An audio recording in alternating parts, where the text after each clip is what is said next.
Hello and welcome to another TNC Oppo preview. We are undefeated in 2. Last time out, although it should have been a win, it was a well-earned point.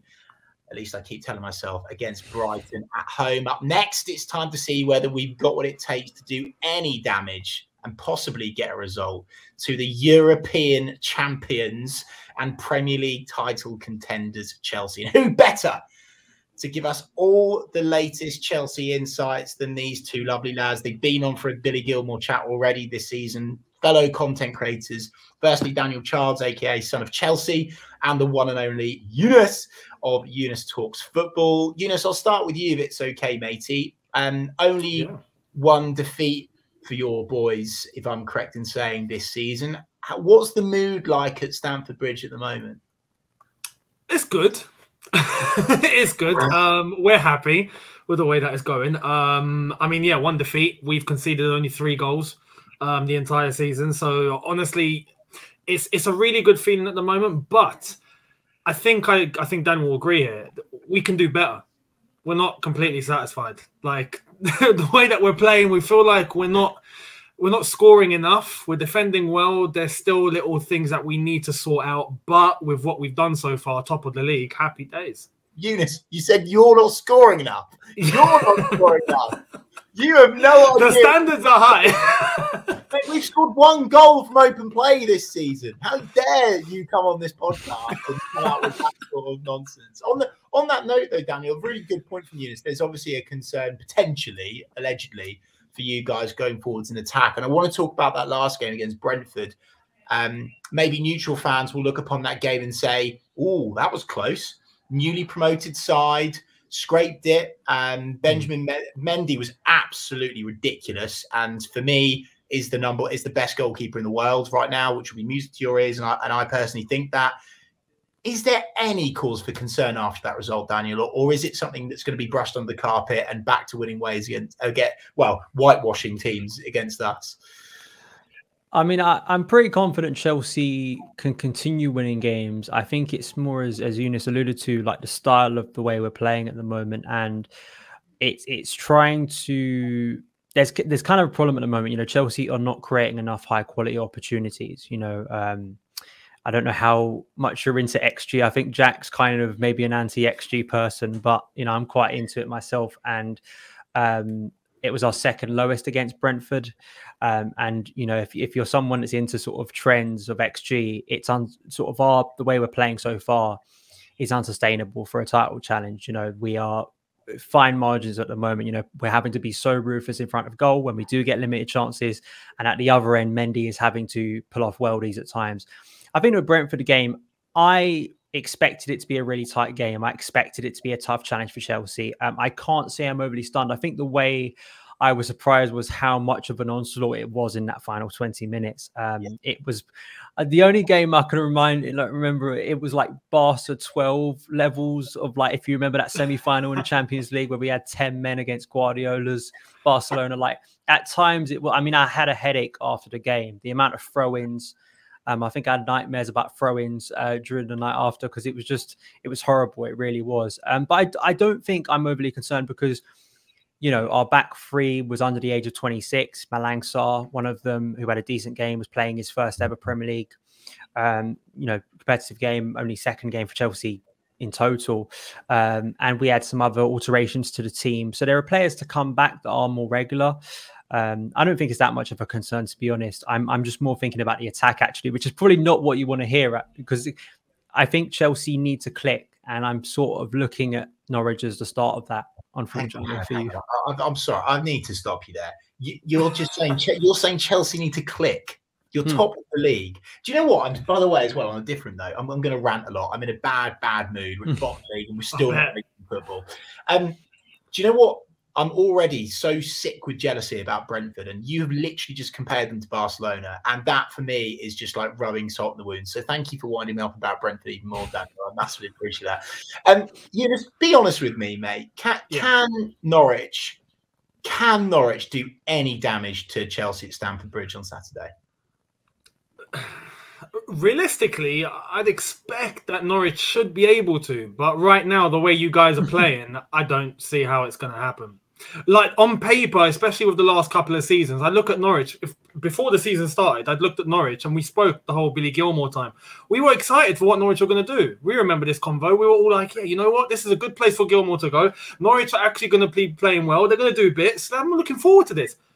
And it's just been the complete opposite. And I didn't expect it. And I still don't know why. Why are Norwich playing this badly? I don't understand. I really don't. And it's a bit of a shock, if I'm honest. But with the way that you're playing, I don't see how you guys get a result. I mean, the only way you guys get a result is if the Saturday lunchtime curse hits. And because we're the bigger team, we lose 1-0. But that's the only hope I see. Yeah, that's it. Keep talking that into existence. It won't happen. Keep talking that into existence. Daniel, I really want to talk to you about the title, actually. I tweeted really early doors, actually, that for me, Chelsea win the title. There's lots of talk, obviously, which is really easy. It's just the classic Twitter tap-ins, isn't it, really? Oh, Man City will win it. Liverpool will win it. For me, I like the look of Chelsea.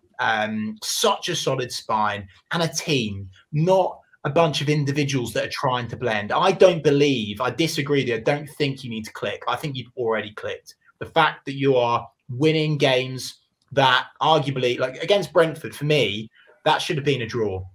It should have been a draw. Brentford were peppering your goal. And if it wasn't for Mendy, then that goes a completely different way. And, well, it's the same thing if my auntie had balls, she'd be my uncle. But you get my point. My point is that I think Chelsea are a complete team. Do you believe that you could win the title?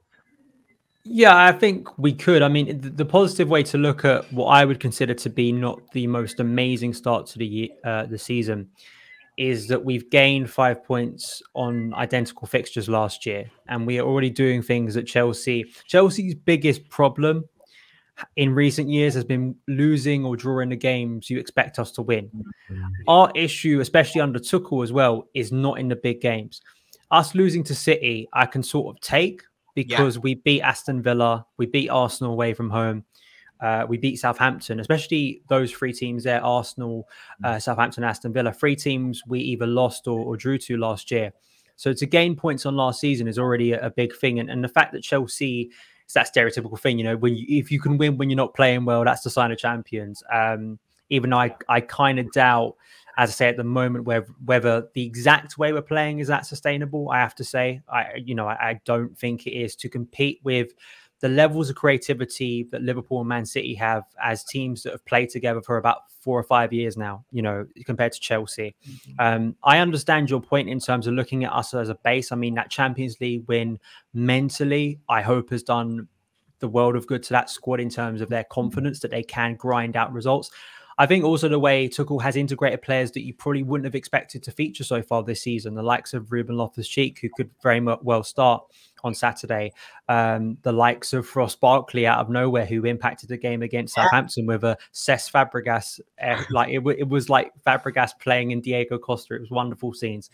And other players too that have come in. I think it shows you the squad unity that Tuchel has created, that he can bring in players out in from the cold and just they perform well. So I'd say that I do have this voice in the back of my head that as we reach winter, because Chelsea have collapsed during winter in the last few years, and until I see Chelsea not collapse during the winter, I'm not going to fully back a title challenge, because I have to see this team do things they just haven't done. So that's my nagging doubt. But I think Tuchel is the key here. Tuchel and Lukaku and Mendy, I think those three figures are the key here for Chelsea winning a title.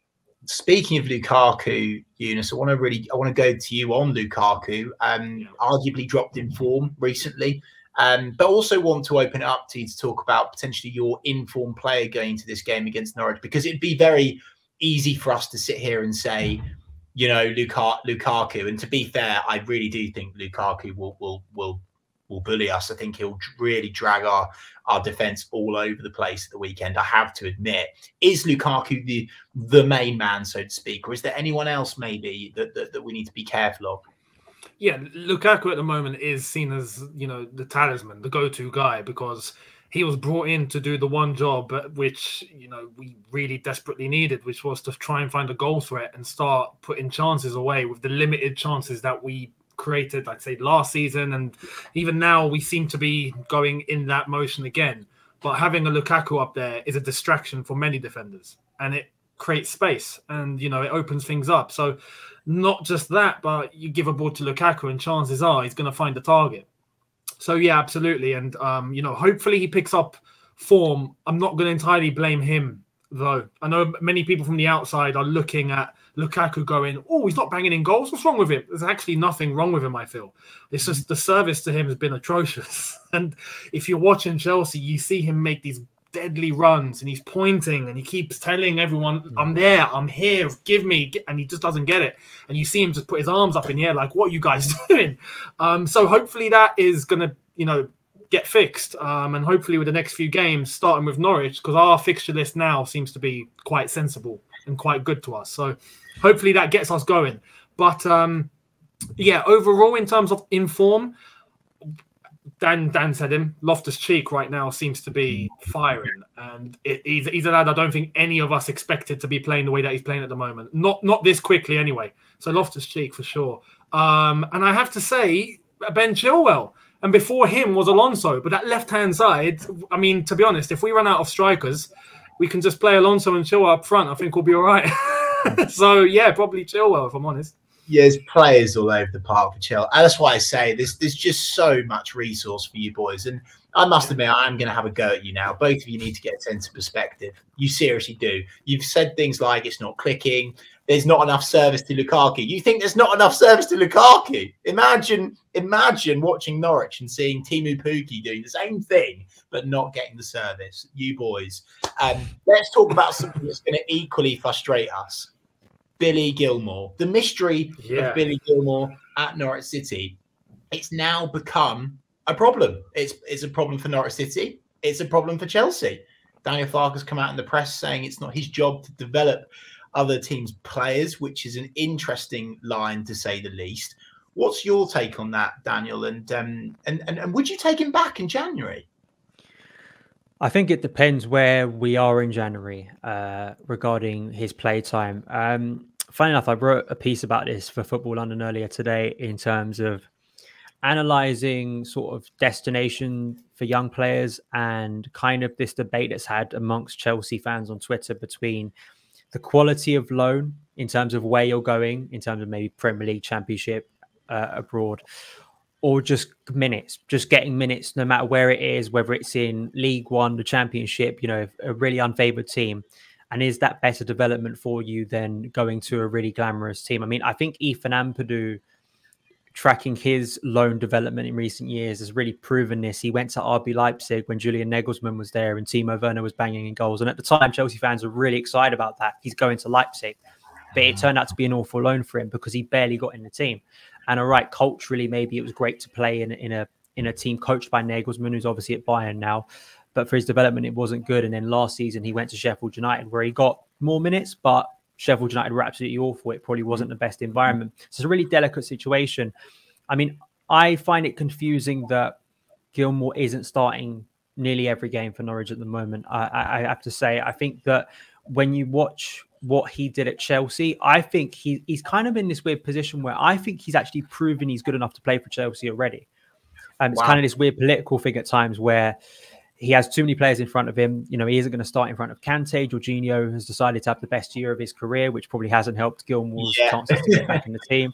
So Kovacic too is a very experienced player. You know, us signing Soundagez as well on deadline day, Loftus-Cheek, Barkley. You know, there's so many options in front of Gilmour. So I've seen him play against Liverpool and have a blinder. I've seen him play at the Etihad last season and have a blinder. We spoke about it the last time we had a conversation when he was about to sign for Norwich. It's just confusing to me. And when you watch him lift up a team like Scotland as well, his nation, at the Euros and in a recent qualifier, for everything that I thought this loan was going to be, and what Daniel Farke could get from a guy like Gilmour, a talent like Gilmour, to add some inspiration to a team that isn't clicking. I mean, maybe you can lend some perspective, Chris, on what's going on, because it is very confusing from the outside. Well, I will, and I will go to you in a minute, Younes, actually. But just a quick question for you, Daniel, to confirm: what is Billy Gilmour's position? Like, can he play as a number 10 or is he a central defensive midfielder? He is not. I mean, I have to say, I don't see him as a number 10 at all. At most, at a push, he has never played number 10 for Chelsea's first team. Interesting. Very he has played, he has developed at times. He has scored goals for the academy team. He has played at times as a number 8. So maybe a number 8 and a 4-3-3 potentially. But the idea he's playing that far forward is just, I mean, it's a little bit comical to me because I see him as a 6. He's to me, that's where his position is. He should be deep. Watch where he plays for Scotland. He plays as a deep midfielder. Watch where he's played for Chelsea. This is concerning then. And I'm so pleased that you've shared this information genuinely, because I think Norwich fans have actually almost thought that might be where to play him. I've said that might be where I might like to play him. And truth be told, Younes, it's because he's not provided enough steel. Now, Norwich City have been battered in their opening games. It's been onslaught after onslaught. We're just trying to shut the door. And so some people have labelled Billy Gilmour as a luxury player. Now, to stand on that side of the fence, it's very easy from a Chelsea perspective because you've got N'Golo behind you mopping up the mess if things go wrong. At Norwich City, there's more tracking back, in my opinion, and you have to do the dirty work even more, in my opinion. But what's your take on that, Younes? Like, is that a Chelsea thing? And then, therefore, is this the wrong loan move for Billy Gilmour? You see, that surprises me a little bit because the times that we've seen Billy Gilmour play for Chelsea, he's got stuck in. And times where he's in a double pivot, whether it's with a Kante or a Jorginho or Kovacic, we've seen Billy Gilmour do the dirty work. And that's what's made us go, you know what, even for a little lad, he's physical. You remember the England-Scotland game as well. He had a blinder, not just in terms of what he done on the ball, but off it. And the tackles that he stuck in was unbelievable. So he's got it there. I don't understand why he's not being used as he is, as he should be at Norwich. I understand Daniel Farke's point where he mentions that, you know, we're not here to develop other clubs' players. Okay, cool. But you got him on a loan for a reason. Do you, Younes? I completely disagree with it. I think it's nonsensical. Why would you come out and say something like that? Yeah, it's silly to say publicly. It's silly to say publicly. He shouldn't say that publicly. I get that everyone has their own interest at heart, and I think that's probably where he's coming from. But you bring someone in like that, of that quality, from a top club like Chelsea on loan, you use him. He's got all the attributes. You use him. And it doesn't mean if you have one bad game that you're not going to play in the next. Daniel, you go ahead. Yeah, and I also think that wasn't the whole sort of like narrative surrounding Gilmour's loan was that Thomas Tuchel and Daniel Farke had a good relationship from the time in Borussia Dortmund. You know, and that was kind of, for Chelsea perspective, it was because I think Gilmour had some offers elsewhere. You know, I think he even had some championship offers. But the thing that sold Chelsea, you know, as they, you know, because there are loan managers nowadays, and teams have to present to clubs like Chelsea and convince clubs like Chelsea for a player as talented as Gilmour that this is the right loan for this player, and convince a player. With all of that, the fact that Farke and Tuchel kind of, there's a feeling there was a connection there was a symmetry there, was something that could sort of be worked upon. The fact that so quickly that's gone wrong. Now, you've had a horrendous start to the season, not only in terms of results, but in terms of fixtures.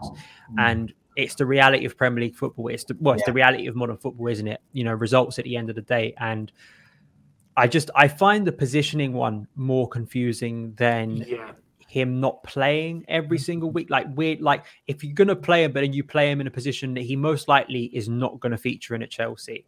I wonder if people like people at Chelsea are going to be looking at that and going, what's going on? Is that going to be beneficial for his development to play in an advanced role that he likely won't be used for when he returns to his parent club? I do just want to quickly pick out, if I can, when you're speaking about sort of the hard graft, I think that the struggles that young players deal with clubs like Norwich who are struggling with relegation, this is what I was saying at the start about quality of football versus just playing minutes. I think that's good for Gilmour. I want Gilmour to go through that struggle. I want him to learn that this season. I just think generally, I think it's good for young players to have that stress, to be away from the comfort zone of Cobham, the elite sort of facilities. I'm not saying that Norwich is a dump by any means. Obviously, you're still a Premier League club. You're a very well-run club.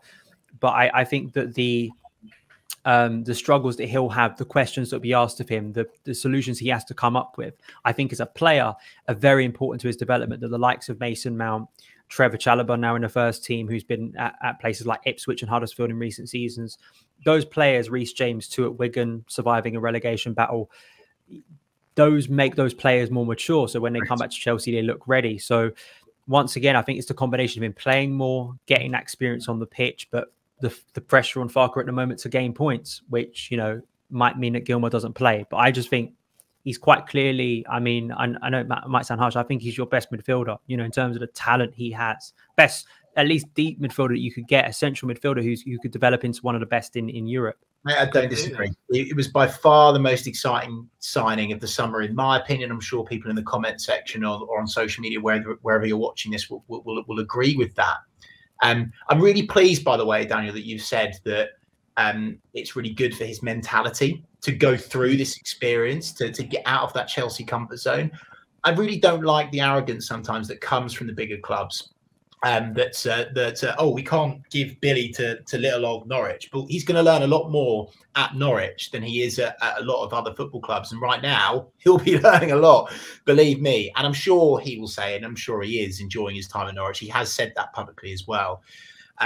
Fascinating points, lads. And we could talk about Billy all day long. And I really, really hope it works out for Billy. I think he is one of the most talented players we've ever signed on loan. Really, really do mean that. And I don't know. I'm completely baffled by it. I really am. And I don't have the answer. Let us know in the comment section where you stand on that. Younes, I really want to ask you one question that we asked for everyone on the opposition preview, which is, and you might laugh at this given our situation, obviously top versus bottom. If you had a gun to your head and you had to sign a Norwich player, who would it be and why? Oh, a Norwich. A gun to my head, so I have to sign someone. You have to. No choice. You've got to take a Norwich player. Who'd you sign and why? I mean, logically, if, we're taking the past few seasons, I mean, I think a lot of people would probably say Pukki because you do know he has goals in him. But as of late, and as of especially last season, coming into this season, perhaps Cantwell is another one. Yeah, I know he's a top midfielder. So those are the two names that I think will probably be the first ones to pop into my head. What about the guy we've got on loan at this season, Billy Gilmour? I heard he's all right. I'll take him at the end of the season when we have to bring him back. Dear. I honestly, there's more questions than answers on this show, and I apologise for watching. But I mean, we are very frustrated, as you can tell. And lads, let's get to the crux of this conversation, which is, of course, the big prediction and how we feel this game will go. Last time out at Stamford Bridge, it was actually a close one under Daniel Farke. It was just a 1-0 to your boys, Olivier Giroud with the goal. You were actually managed by Super Frank at the time. Sorry to cause any emotion there. You are a different beast, though, this time, aren't you? And Daniel, perhaps you might go on this one. Yeah, I just feel that this is, I hope, this is the game where Chelsea really dominate and really show, from a Premier League perspective, our sort of attacking intent, because I do think we've really lacked one of those comfortable, elegant performances where we're creating a lot of high quality opportunities and, trying to get Lukaku on the score sheet is big in the Premier League. And seeing how Tuchel really deals with the system and kind of what he feels is going to be the best to get a lot of goals, because our next 3 games are against the current 3 bottom teams in the Premier League, Norwich, Burnley and Newcastle. So it's a chance for Chelsea to not only rack up wins, but I think rack up goals to really gain some confidence.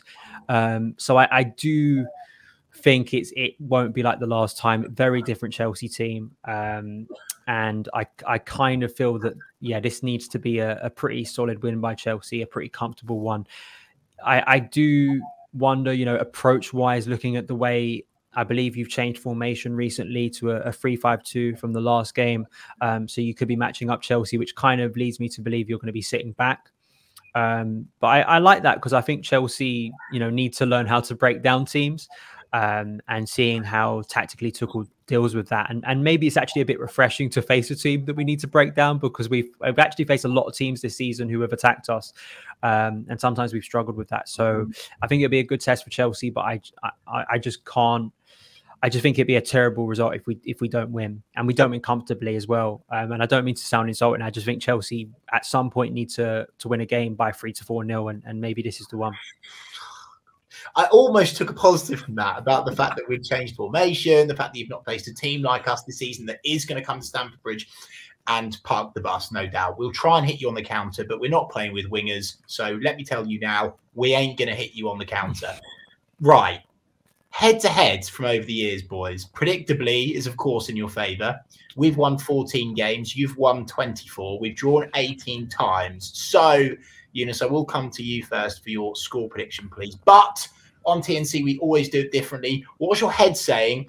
And what was your heart saying? And the caveat to this question is, please don't hurt my feelings too much. If not, you're never coming on TNC ever again.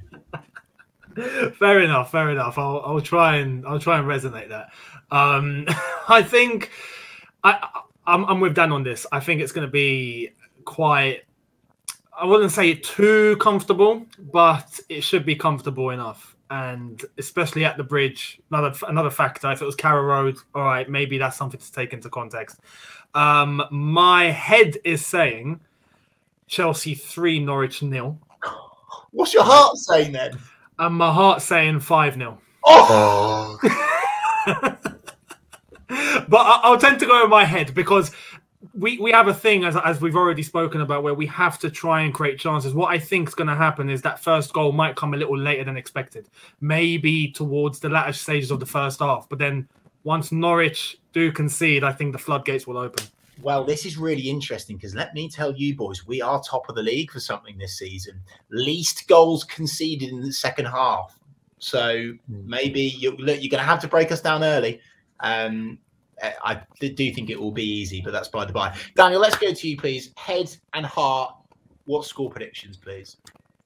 Head's probably saying a very, very dominant 2-0.